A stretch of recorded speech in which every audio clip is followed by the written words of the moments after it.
A big weekend up Big Cottonwood Canyon. Why some are calling it the best start to the ski season in years, even decades. Plus, Jalen. All right, Kevin, we'll see you in a bit.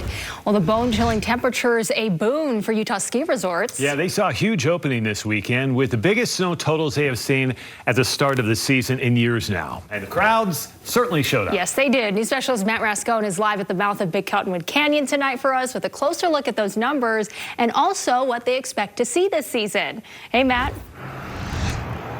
Yeah, it's supposed to be a good one. You can tell just by this weekend, Utah is ahead when it comes to that snowfall. In fact, Ski Utah said that today looks more like January 1st on a normal snow year. And we saw evidence of that again this weekend right up this canyon. And that was both for the amount of snow that Solitude and Brighton had and the amount of people that were trying to get up the canyon to enjoy it. And to give you a better idea of the snow, Park City Mountain Resort will open this Wednesday. They haven't opened this early since 1996. Alta, Snowbird, and Snow Basin opened Friday. Alta already has more than 100 inches of snow with a 51-inch base. Compare that to last year when they opened a week later with a 23-inch base. Still, even with the snow challenges last year, Ski Utah said today they saw an all-time record for visits and spending at the state's ski resorts for last season. 5.8 million visits and more than $2.3 billion spent. And they expect the big snow numbers this early this year will help set the tone this season. Most importantly, I want to thank Mother Nature. This is a fantastic start to the ski season. We couldn't have scripted it any better. It was unreal, honestly. I've been at Brighton, like we were saying, for a long time, and I haven't seen that much snow for an opening day ever. Now, the first weekend didn't go without any issues. Big Cottonwood Canyon especially saw big lines, plenty of parking problems, 6,000 plus cars each day. Unified Police handed out more than 100 parking tickets. Now, coming up in the news at 6, we talked to the resorts more about what they expect to see this season, what they hope to see. And we also hear from UDOT about some of those traffic problems and some of the things that they expect and their message for drivers up the canyon this winter. Matt Rascone, KSL-5 News. Matt, thank you. Some travel alternatives also. I haven't seen that much snow for an opening day ever. Big snow totals cause canyon congestion as Utah's resorts have their earliest opening dates in decades. A couple people came along and helped me, and we were able to pull the lady out. Several people jump into action to save a woman from the Logan River. How they were able to get her out of the vehicle. That violent sexual predators use dating apps as hunting grounds for vulnerable victims. And the dangers of online dating. The KSL investigators break down a newly published study from BYU with the signs to watch for. KSL News at 6 starts now.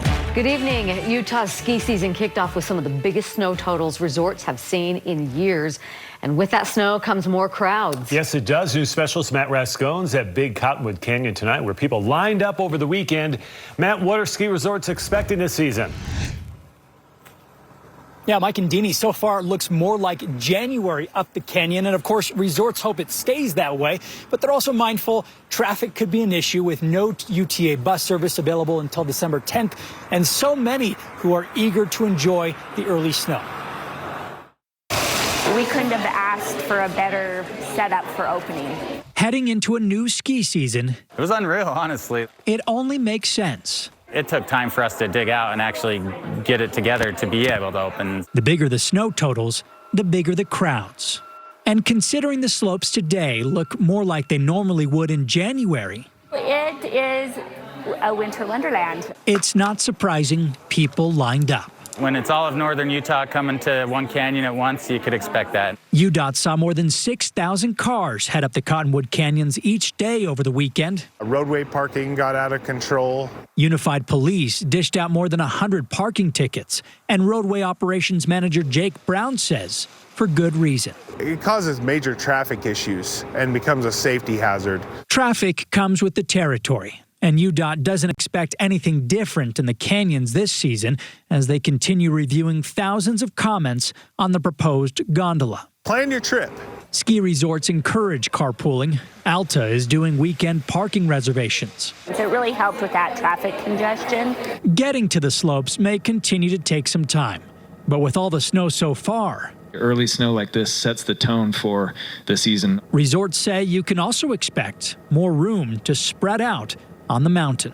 So hopefully good things to come. It's a good omen for this winter. Yep, that is the hope, of course. Brighton, Solitude, and Bryan Head are already open. Alta, Snowbird, and Snow Basin open on Friday. And if you need more evidence of just how much snow there is, Park City Mountain opens on Wednesday. And guys, they haven't opened that early in 26 years. Mike? All right, let's hope this does set the tone. Matt, thank you. And there's a lot more to this story when it comes to traffic in our county. Utah nonprofit dedicated to helping LGBTQ youth is becoming another victim of some tough economic times. Encircle is a donor-funded resource center with locations across the state.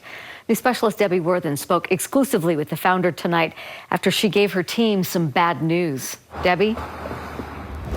That's right, Mike and Deanie. So this Encircle location here in downtown Salt Lake City opened in 2019 after the Provo location couldn't keep up with the demand. There is also a center in St. George and a new center set to open next month in Heber City. But after that, all future projects are indefinitely on hold. Do we have black pepper? It's a bustling night at Encircle Salt Lake City. Volunteers treating LGBTQ youth and their families to a Friendsgiving dinner. It feels like a tight-knit group. That's by design. I feel like we see the best in people every day at these homes. A year and a half ago, with help of Love Loud and Imagine Dragons, Larson raised $8 million to build 8 Encircle homes. But like everything else, inflation hit. And now 2 Encircle homes under construction, one in Ogden and one in Logan, are on hold indefinitely. It's been really difficult because as we see the numbers of youth needing Encircle, we've seen the ability to fund this going down drastically. Larson says all of that fanfare may have hurt the nonprofit. I think that there is a misunderstanding that Encircle is well funded, but really this is not an inexpensive project to do. Since 2017, Encircle has helped thousands of LGBTQ teens and their families with therapy and community. We have served almost 60,000 unique individuals and have done about 150,000 mental health services throughout the state. And that number keeps growing. The nonprofit gets $200,000 in state money every year, which helps, but the concept is expensive. We have social workers, therapists on staff who are here every day.